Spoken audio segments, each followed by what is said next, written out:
Hello दोस्तों, क्या हाल है। तारीख आज 5 नवंबर 2024, दिन मंगलवार, हिंदी तिथि चतुर्थी है। और आइए बात करते हैं आज के मुख्य समाचार में देश भर की तमाम बड़ी खबरों पर नजर डालते हैं। देखिए, आज के दिन को वर्ल्ड सुनामी अवेयरनेस डे यानी कि विश्व सुनामी जागरूकता दिवस के रूप में मनाया जाता है। चलिए आगे बढ़े खबरों में। तो देखिए, पहली अच्छी खबर किसान भाई लोगों के लिए आ रही है। सरकार ने ई मार्केट प्लेस GEM पोर्टल पर 170 नई बीज श्रेणियां लॉन्च की हैं, जिससे कि किसानों के लिए बीज की कुशल खरीद को बढ़ावा मिलेगा। और इस बढ़ोतरी के साथ ही अब GEM पोर्टल पर लगभग 8000 बीज की किस्में उपलब्ध हो चुकी हैं, जिन्हें किसान भाई लोग खरीद सकते हैं। चलिए वहीं देखिए दोस्तों, हमारे देश के एक्सपोर्ट पर भी अच्छी खबर आ रही है। भारत से पेट्रोल, चीनी समेत कई क्षेत्रों में निर्यात बढ़ा है। पिछले 5 सालों में भारत दुनिया का तीसरा सबसे बड़ा निर्यातक देश बन चुका है। वहीं मैन्युफैक्चरिंग सेक्टर पर भी रिपोर्ट देखिए आप। बीते महीने अक्टूबर में भारत का मैन्युफैक्चरिंग क्षेत्र भी अच्छा उछाल में रहा। मजबूत मांग के बीच PMI 57.5 पर पहुंचा और भारत के विनिर्माण क्षेत्र में भी वृद्धि की रफ्तार में सुधार हुआ है। PMI के ये आंकड़े जारी हुए हैं, देख सकते हैं आप डिटेल भी। चलिए अगली खबर देखिए। सेबी ने वर्चुअल ट्रेडिंग और गेमिंग प्लेटफॉर्म के इस्तेमाल से निवेशकों को सतर्क किया। दरअसल मार्केट रेगुलेटर सेबी का कहना है कि अनऑथोराइज्ड स्कीम में निवेशकों का पार्टिसिपेशन उनके अपने रिस्क पर होगा। ऐसी स्कीम में इन्वेस्टर के पर्सनल और गोपनीय डेटा की भी शेयरिंग होती है और ऐसी स्कीम और प्लेटफॉर्म सेबी के पास रजिस्टर्ड भी नहीं होते हैं। तो अगर आप भी मार्केट में निवेश करते हैं तो जो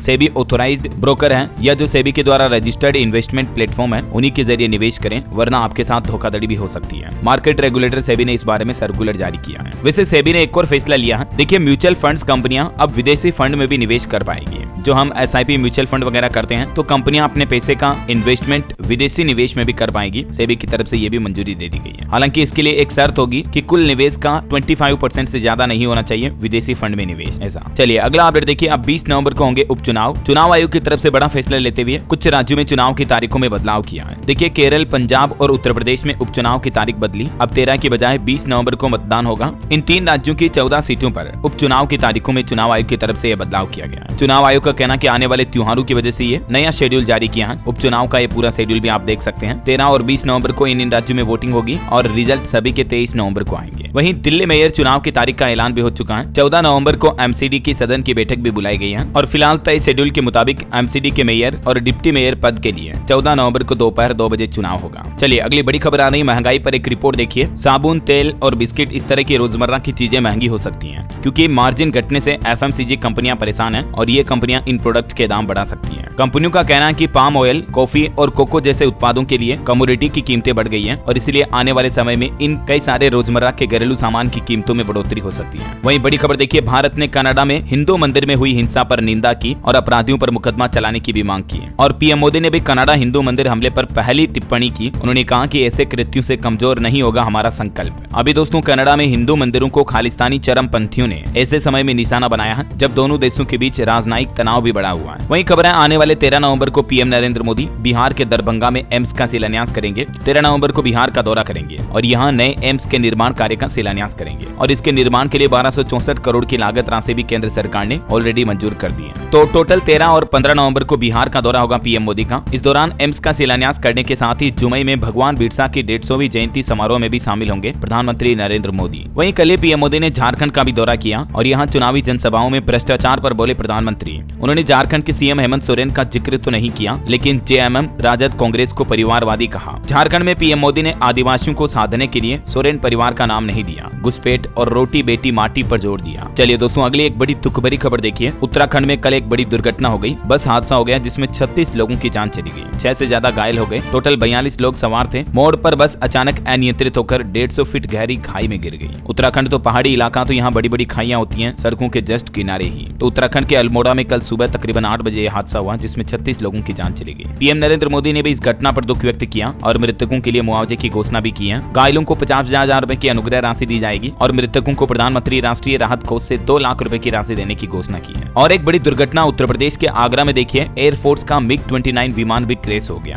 ग्वालियर से इसने उड़ान भरी थी और गिरते ही आग लग गई। हालांकि अच्छी बात ये रही दोस्तों कि इस विमान के क्रैश होने से पहले ही इसके जो पायलट थे सभी के सभी इजेक्ट हो गए, पैराशूट से नीचे कूद गए। और अंतर्राष्ट्रीय न्यूज पर भी एक बड़ी खबर देखिए। देखिए इंडोनेशिया में ज्वालामुखी विस्फोट से भी 10 लोगों की जान चली गई। 10 से ज्यादा भूकंप आए, कई घरों पर आग के गोले तक गिरे, 10,000 लोगों पर असर पड़ा। इंडोनेशिया के पूर्वी द्वीप फ्लोट्स में यह ज्वालामुखी विस्फोट हुआ। ये तो अच्छी बात है कि हमारे इधर तो इस तरह के ज्वालामुखी विस्फोट नहीं होते हैं, है ना। चलिए अगला अपडेट देखिए दोस्तों, पश्चिम बंगाल कोलकाता ट्रेनी डॉक्टर मामले पर खबर आ रही है कि आखिरकार 87 दिन बाद संजय पर आरोप तय हुए। हालांकि अभी भी आरोपी संजय का तो यही कहना है कि ममता सरकार मुझे फंसा रही है, मुझे मुंह बंद रखने को कहा गया। लेकिन पश्चिम बंगाल की शियालहद कोर्ट ने कोलकाता के आरजीकर कॉलेज मामले में अभी तक की जांच के मुताबिक संजय राउत के खिलाफ आरोप तय कर दिए हैं और 11 नवंबर से इस मुकदमे की रोजाना सुनवाई होगी। और दोस्तों आपको एक बड़ी सावधान करने वाली खबर बताता हूँ। देखिए गुजरात में ये घटना हुई, मध्य प्रदेश के 4 बच्चों की जान चली गई। सभी बच्चे एक ही परिवार के थे। हुआ कुछ यूं कि ये बच्चे कार में खेल रहे थे और खेलते वक्त कार का गेट लॉक हो गया और बंद कार थी तो बच्चों की दम घुटने से जान चली गई। अक्सर कई बार ऐसी घटनाएं देखने को मिलती है और ये लापरवाही सरासर परिवार वालों की है, क्योंकि बच्चों को कभी कार में अकेला छोड़ना ही नहीं चाहिए। और अगर बच्चे कार में खेल रहे हैं तो कार के गेट कांच जो है शीशे वो नीचे होने चाहिए, खुले हुए होने चाहिए, ताकि अगर कार लॉक भी हो जाए तो बच्चों का दम ना घुटे। समझ रहे हो, मतलब जिंदगी में कभी कभी छोटी छोटी लापरवाहियां बहुत बड़ा नुकसान कर जाती हैं, जिनकी भरपाई हम कभी नहीं कर पाते हैं। मिलता है तो सिर्फ पछतावा। इसलिए हमेशा हमें बच्चों को लेकर स्पेशल अलर्ट रहना चाहिए कि कहीं कोई दुर्घटना ना हो जाए क्या। तो पहले इन बातों का अगर ध्यान रखें तो ऐसी घटनाओं से बचा जा सकता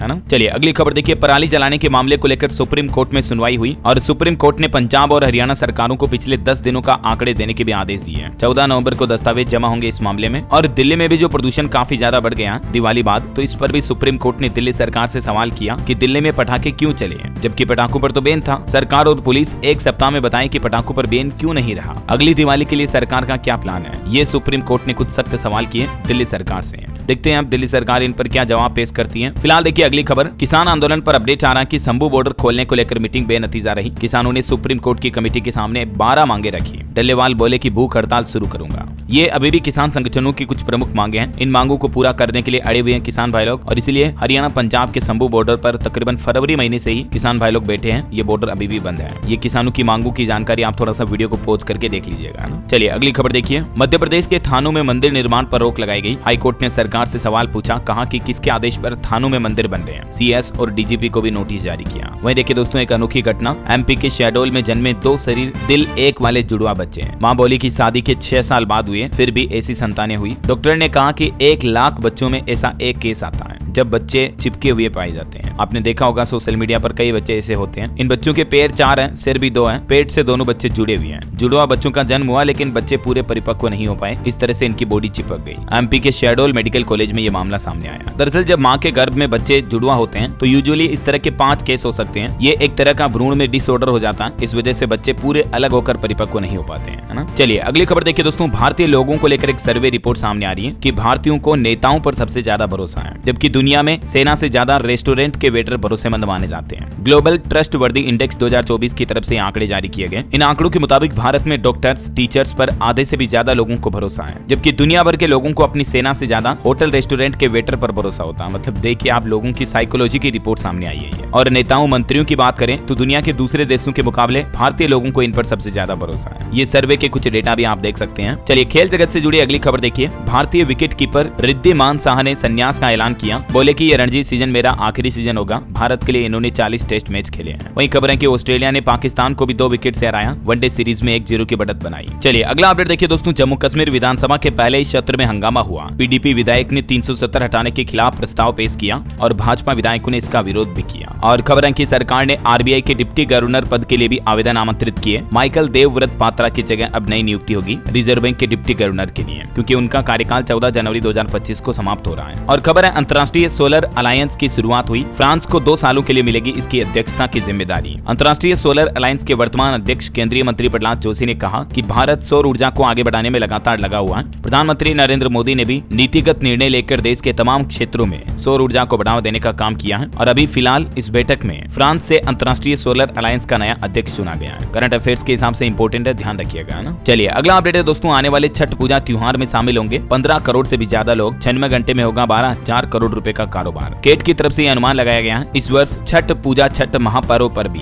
देश भर में लगभग 12,000 करोड़ का व्यापार होने की संभावना है। और वहीं घूमने फिरने वाले लोगों के लिए अच्छी खबर आ रही है। थाईलैंड जाने की सोच रहे भारतीयों के लिए खुशखबरी। थाईलैंड देश ने अनिश्चित काल के लिए मुफ्त वीजा की नीति को आगे बढ़ा दिया। वैसे तो अभी थाईलैंड में मुफ्त वीजा यानी फ्री वीजा नीति 11 नवंबर 2024 तक खत्म होने वाली थी, लेकिन थाईलैंड ने अपने पर्यटकों को ध्यान में रखते हुए ये फैसला लिया है और अभी आप थाईलैंड में आगे भी बिना वीजा के घूमने फिरने जा सकेंगे, है ना। बहरहाल अभी तो कुछ और महत्वपूर्ण और काम की खबरें देखेंगे दोस्तों अपन, लेकिन फिलहाल वक्त तो चला है आज के ताजा मौसम समाचार जानने का। और हाँ, आपको याद दिला दूं, अगर आप DLS न्यूज चैनल पर पहली बार आए हैं और चैनल को अभी तक भी सब्सक्राइब नहीं किया ना दोस्तों, तो इसे सब्सक्राइब करके बेल आइकन दबा दीजिएगा और इस वीडियो पर एक छोटा सा प्यार भरा लाइक भी कर देना, ताकि आपको रोजाना की ताजा खबरें, महत्वपूर्ण मुख्य समाचार, सरकार के नए नियम, नई सरकारी योजनाओं की जानकारी सबसे पहले आपके मोबाइल पर मिलती रहेगी। क्योंकि आप खुद DLS न्यूज चैनल पर जाकर देख लो, रोजाना आपको तारीख वाइज A to Z काम की खबरें एक साथ एक ही वीडियो में मिल जाती है ना। तो देख लेना, आप अपने हिसाब से सब्सक्राइब जरूर कर लेना और बाकी लाइक तो शेयर तो कर ही दिया करो यार। चलिए दोस्तों, अपनी बातें बाद में करेंगे, फिलहाल अपन आज के मौसम समाचार पर नजर डाल लेते हैं। तो देखिए, एक तो मौसम वैज्ञानिकों द्वारा चिंताजनक रिपोर्ट आ रही है कि जलवायु परिवर्तन की वजह से हिंद और प्रशांत महासागर क्षेत्रों में मौसम के तीखे तेवर देखने को मिले हैं। पता चला कि हीट वेव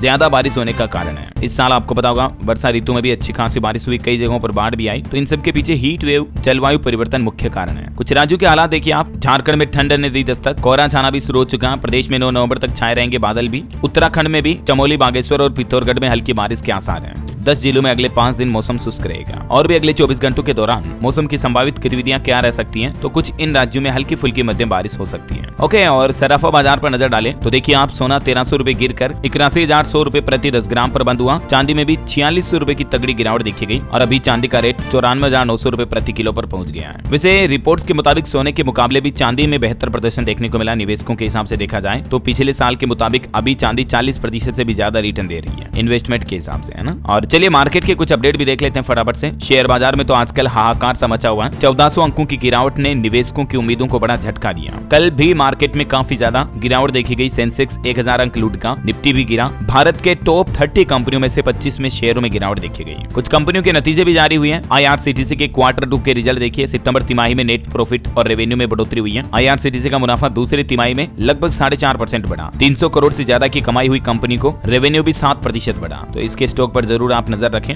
और बाकी शेयर बाजार घरेलू निवेशकों के हवाले हैं अभी, क्योंकि FPI ने तो ऑलरेडी अक्टूबर में ही 94,000 करोड़ निकाले हैं। तो इस वजह से भी मार्केट में अच्छी खासी गिरावट देखने को मिल रही है। हालांकि मार्केट की इतनी बड़ी गिरावट पर भी BSE मेंबर रमेश दमानी का कहना है कि FIIs की सिर्फ 1% बिकवाली से घबराने की कोई जरूरत नहीं है। डिजिटल इंफ्रा और वैक्सीन से जुड़ी फार्मा कंपनियों में पैसे बनेंगे लोगों के, अगर आप इन्वेस्टमेंट करते हो तो। निवेशकों के लिहाज से कुछ और अपडेट देखिए आप। रिलायंस जियो कंपनी भी 2025 में अपना IPO लाएगी, तो इसमें भी आप निवेश कर पाएंगे, क्योंकि जियो का मार्केट कैप भी अच्छा खासा है। टेलीकॉम सेक्टर में जियो के 47 करोड़ से भी ज्यादा यूजर है। और खबर है कि IRFC का भी दूसरी तिमाही में नेट प्रॉफिट 4% बढ़कर 1613 करोड़ रुपए रहा। रेवेन्यू भी 2% बढ़ा है। इसके शेयर ने पिछले एक साल में 110% तक का रिटर्न दिया। और देखिए एपकॉन्स इंफ्रास्ट्रक्चर का शेयर 8% नीचे 426 पर लिस्ट हुआ। वहीं एक और IPO भी आज से ओपन होने जा रहा, सेजिलिटी इंडिया का, जिसमें आप 7 नवंबर तक निवेश कर पाएंगे। मिनिमम 15,000 रुपए इन्वेस्टमेंट करने होंगे। नीवा बुपा हेल्थ इंश्योरेंस का IPO भी 7 नवंबर को ओपन होगा, जिसमें आप 11 नवंबर तक इन्वेस्टमेंट कर पाएंगे। मिनिमम इन्वेस्टमेंट रहेगा 14,800 का, ठीक है। और वहीं खबर है कि SBI म्यूचुअल फंड ने भी 10 लाख करोड़ का AUM पार कर लिया, मतलब total assets under management 10 lakh crore का हो चुका है। और देखिए डॉलर के मुकाबले रुपया भी 84.11 के निचले स्तर पर आया। लोकल आउटफ्लो और शेयर मार्केट में बड़ी गिरावट ही इसके पीछे कारण है कि डॉलर के मुकाबले रुपया इतना गिरा है और इससे इंपोर्ट थोड़ा महंगा होगा। ओके, तो ये तो कुछ फिनांस और मार्केट से जुड़े अपडेट्स रहे। चलिए अब अपन आगे बढ़ते हैं खबरों में फटाफट से दोस्तों। कुछ और बड़ी खबरें देख लेते हैं। देखिए चुनाव आयोग ने महाराष्ट्र की DGP का भी ट्रांसफर किया। विपक्ष की शिकायत पर यह एक्शन लिया गया। वही खबर है उत्तराखंड में शिक्षा विभाग के 1096 प्रवक्ताओं की वरिष्ठता सूची रद्द हुई। लोक सेवा अभिकरण की तरफ से यह महत्वपूर्ण फैसला लिया गया। दिल्ली वासियों के लिए एक गुड न्यूज आई। 15 दिन में 90,000 राशन कार्ड बनाएगी दिल्ली सरकार। छुट्टी के मौके पर भी कार्यालय खुले रहेंगे। 19 नवंबर तक दिल्ली की मुख्यमंत्री आतिशी सरकार की तरफ से यह प्लान बनाया गया। वही खबर देखिए झारखंड के गढ़वा में PM नरेंद्र मोदी ने 21 लाख नए घर बनाने का भी वादा किया अपनी चुनावी रैली के संबोधन के दौरान। राजस्थान के मुख्यमंत्री भजनलाल शर्मा ने भी दुग्ध उत्पादकों को बड़ा तोहफा दिया। 183 करोड़ रुपए का DBT के माध्यम से भुगतान किया। दिवाली के मौके पर मुख्यमंत्री दुग्ध उत्पादक संबल योजना के अंतर्गत 5 रुपए प्रति लीटर की दर से ये किसान भाई लोगों को भुगतान किया गया। और देखिए दिल्ली में प्रदूषण को लेकर भी सभी विभागों की समीक्षा बैठक हुई। अब तक 81,418 शिकायतें मिल चुकी हैं। दिल्ली के पर्यावरण मंत्री गोपाल राय ने प्रदूषण के खिलाफ संबंधित शिकायतों और विभागों को लेकर ये समीक्षा बैठक बुलाई। और वही खबर है दोस्तों IFFI के 55वें संस्करण में एक नई पुरस्कार श्रेणी जोड़ी गई। 5 उत्कृष्ट नवोदित फिल्में भी इसमें शामिल हुई हैं। ये फिल्में कौन कौन सी हैं देख सकते हैं आप इन फिल्मों के नाम भी। और देखिए खबर, अक्षय ऊर्जा और पर्यावरण संरक्षण को बढ़ावा देने के लिए एनटीपीसी और ओएनजीसी कंपनी मिलकर बनाएगी संयुक्त उद्यम कंपनी। वहीं खबर है, भारत और वियतनाम का 5वां संयुक्त सैन्य अभ्यास भी विनबेक्स नाम से अंबाला में शुरू हुआ। ये 23 नवंबर तक चलेगा। इसमें दोनों देशों की सेनाएं अपना सैन्य अभ्यास करेगी। और खबर देखिए, भारत के विदेश मंत्री डॉक्टर एस जयशंकर ने ब्रिस्बेन में भारत के नए महावाणिज्य दूतावास यानी कि नई इंडियन एम्बेसी के कार्यालय का उद्घाटन किया। ऑस्ट्रेलिया में है ये ब्रिस्बेन। रेलवे से खबर है दोस्तों, 1334 स्टेशनों का अमृत भारत स्टेशन के तहत पुनर्विकास हो चुका है और अभी त्योहारी सीजन में 2 से 8 नवंबर तक अतिरिक्त रेलगाड़ियां भी चलाई जा रही हैं देश भर में। केंद्रीय रेल मंत्री अश्विनी वैष्णव की तरफ से आंकड़े जारी किए गए। अभी छठ पर्व के मौके पर भी रेलवे ने आज भी 185 विशेष ट्रेनें चलाई, जिनमें दिल्ली से भी 25 त्योहार विशेष ट्रेनें शामिल हैं। और रेल मंत्री अश्विनी वैष्णव की तरफ से एक और बड़ी घोषणा की गई है। उन्होंने कहा कि अगले 5 से 7 सालों में नई प्रौद्योगिकियों से यानी नई टेक्नोलॉजी से आपकी रेल यात्रा का अनुभव पूरी तरह से बदल जाएगा। वहीं खबर है कि भारत और अल्जीरिया ने द्विपक्षीय रक्षा सहयोग पर भी समझौता ज्ञापन पर हस्ताक्षर किए। इससे दोनों देशों के बीच रक्षा सहयोग को बढ़ावा मिलेगा। चलिए अगला अपडेट देखिए, जीके क्वेश्चन के हिसाब से इंपोर्टेंट अपडेट है। कोलिंस डिक्शनरी ने एल्बम शीर्षक BRAT ब्रेट को वर्ष 2024 का शब्द घोषित किया। वैसे ब्रेट का मतलब होता है एक बच्चा, जो बिगड़ेल या असभ्य बच्चा होता है ना, उनके लिए इस शब्द का इस्तेमाल किया जाता है। वहीं खबर आ रही दोस्तों कि आने वाले 76वें गणतंत्र दिवस 26 जनवरी 2025 पर मुख्य अतिथि हो सकते हैं इंडोनेशिया के राष्ट्रपति प्रबोवो। और खबर है कि इटारू ओटानी को इंडिया यामा मोटर का चेयरमैन नियुक्त किया गया। चलिए यूपी की योगी सरकार की कैबिनेट बैठक के कुछ बड़े फैसले देखिए आप। अब सिर्फ 3 साल में ट्रांसफर का अवसर मिलेगा सरकारी कर्मचारियों के लिए, खास करके शिक्षकों के लिए सीएम योगी आदित्यनाथ द्वारा यह नया नियम लागू कर दिया है। अब 5 सालों की न्यूनतम सेवा के बजाय केवल 3 सालों की सेवा के बाद ही शिक्षक जो है अपना स्थानांतरण कर पाएंगे, मतलब ट्रांसफर करा पाएंगे, है ना। वहीं यूपी कैबिनेट का एक और बड़ा फैसला देखिए, बिना नॉमिनी के भी हो सकेगा ग्रेच्युटी का भुगतान। दरअसल उत्तर प्रदेश की योगी सरकार द्वारा रिटायरमेंट बेनिफिट रूल्स 1961 में संशोधन के प्रस्ताव को भी मंजूरी दे दी है, जिसके तहत सरकारी कर्मचारियों की बिना नॉमिनी के भी अब ग्रेच्युटी का भुगतान हो पाएगा। ठीक है, कर्मचारियों को ग्रेच्युटी में कोई दिक्कत नहीं होगी। इसके अलावा लखनऊ समेत 10 शहरों में बाल संरक्षण गृह भी खोले जाएंगे बच्चों की देखभाल के लिए। दूसरे राज्यों में पंजीकृत सोसाइटी न्यास भी स्थापित कर सकेंगे निजी विश्वविद्यालय, और सहायता प्राप्त महाविद्यालयों के शिक्षकों को अब 3 साल में तबादला मिल पाएगा। वहीं PSF और PCU लोन के लिए भी सरकारी गारंटी योजना को मंजूरी मिल चुकी है और इसके लिए 1000 करोड़ रुपए के फंड की गारंटी दी गई है। योगी सरकार की कैबिनेट बैठक में ये फैसला लिया गया। एक और फैसला यह रहा, PPP मॉडल पर विकसित होंगे ये ऐतिहासिक स्थल। हेरिटेज इकाइयों के विकास को भी मंजूरी मिली है। कौन कौन से स्थलों को PPP यानी पब्लिक प्राइवेट पार्टनरशिप मॉडल पर विकसित किए जाएंगे, जिसकी डिटेल भी आप देख सकते हैं। और खबर है कि यूपी में लखनऊ के अवध बस डिपो समेत प्रदेश के 15 बस डिपो भी अब निजी हाथों में होंगे, यानी इन बस डिपो का प्राइवेटाइजेशन किया जाएगा और टेंडर जारी करने के लिए आवंटन भी कर दिया है। यूपी के 15 बस डिपो जो है अब प्राइवेट सेक्टर के अंतर्गत आएंगे।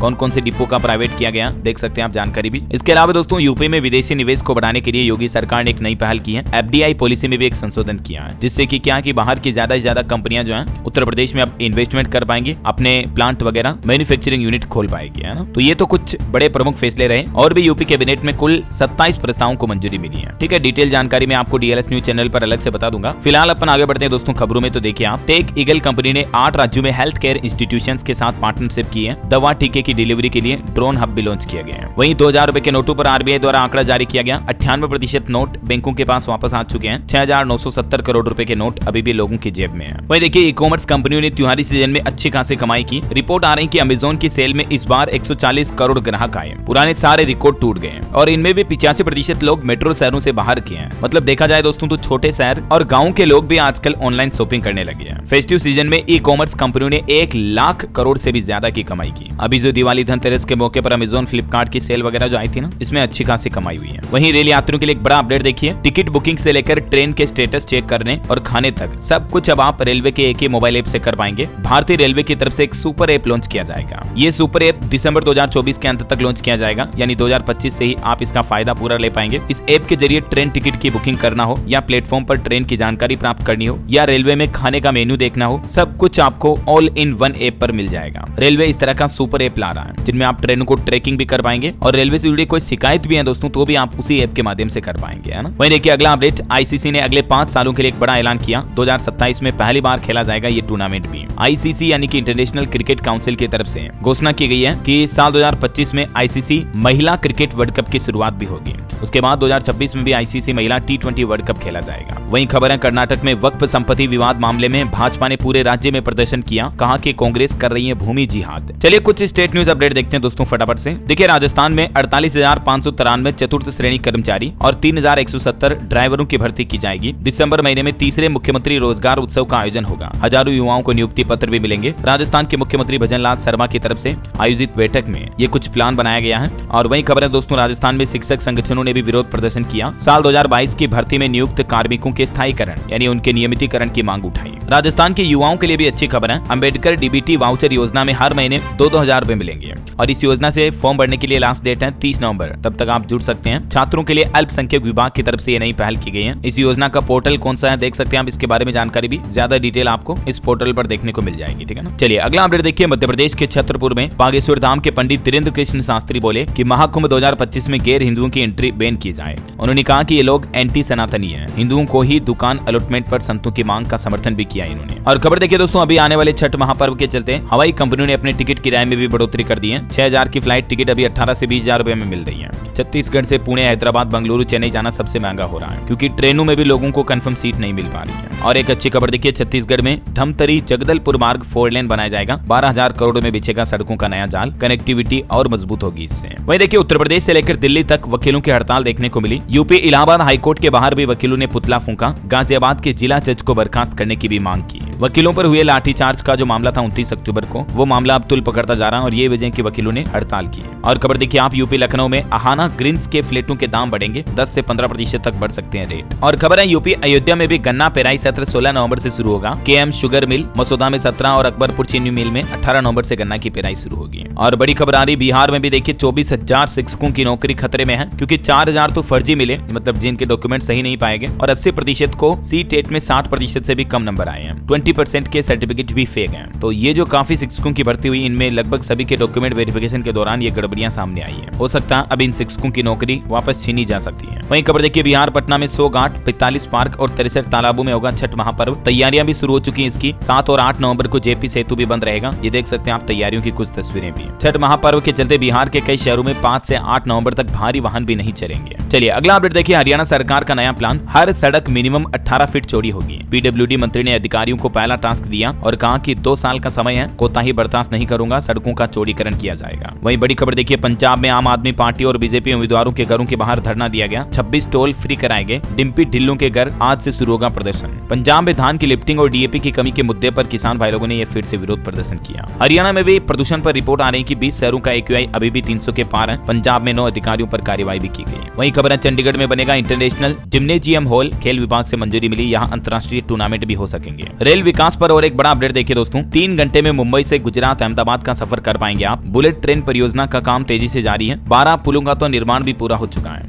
मुंबई से लेकर अहमदाबाद तक टोटल 508 किलोमीटर के सफर में नदियों पर भी 20 ब्रिज बनाए गए हैं। ये कुछ ड्रोन फुटेज का वीडियो भी आप देख सकते हैं। यहाँ हमारे देश की पहली बुलेट ट्रेन शुरू होने जा रही है। उम्मीद है 2025-26 तक ये ट्रेन सेवा शुरू भी हो जाएगी। वहीं केंद्र सरकार का एक और प्लान देखिए आप, 10 साल में 13 गुना बढ़ा शहरी विकास पर खर्च। अब राज्यों की जिम्मेदारी बढ़ाने की भी तैयारी कर रही है केंद्र सरकार। दरअसल आवासन एवं शहरी कार्य मंत्रालय का कहना है कि फिलहाल उसकी नई योजना लाने की कोई प्लानिंग नहीं है। मंत्रालय अभी मौजूदा कार्यक्रमों पर ही फोकस बढ़ा रहा है। तो फिलहाल की जो रनिंग परियोजनाएं हैं वो कंप्लीट पूरी हो जाए, उसके बाद केंद्र सरकार कुछ नई योजनाएं लाएगी। वहीं खबर देखिए, उड़ान के समय इंटरनेट का भी इस्तेमाल कर सकेंगे। सरकार की तरफ से इसको लेकर कुछ दिशा निर्देश जारी किए गए हैं। दरअसल हवाई यात्रियों के लिए हवाई सफर के दौरान इंटरनेट यूज करने को लेकर सरकार की तरफ से नए नियम लागू किए हैं, जिनमें कहा गया कि उड़ान के दौरान यात्रियों को 3000 मीटर की ऊंचाई पर पहुंचने के बाद ही विमान में इलेक्ट्रॉनिक उपकरणों के उपयोग की अनुमति होगी। यानी उसके बाद मोबाइल फोन, आप लैपटॉप, टैबलेट वगैरह का इस्तेमाल कर पाएंगे। ये केंद्र सरकार की तरफ से हवाई यात्रियों के लिए कुछ नए दिशा निर्देश जारी किए हैं। और खबर है, हरियाणा में राज्य स्तरीय महिला पुरस्कार योजना के लिए भी 27 दिसंबर तक आवेदन कर पाएंगे। और वहीं खबर देखिए, जम्मू वासियों के लिए एक अच्छी खबर, जम्मू कश्मीर के उपराज्यपाल मनोज सिन्हा का कहना कि 3 सिद्धांतों पर काम कर रही है मेरी सरकार। 200 यूनिट फ्री बिजली मिलेगी जम्मू वासियों को जल्द ही। इसके अलावा भी जम्मू कश्मीर को पूर्ण राज्य का दर्जा भी बहाल किया जाएगा जल्द ही।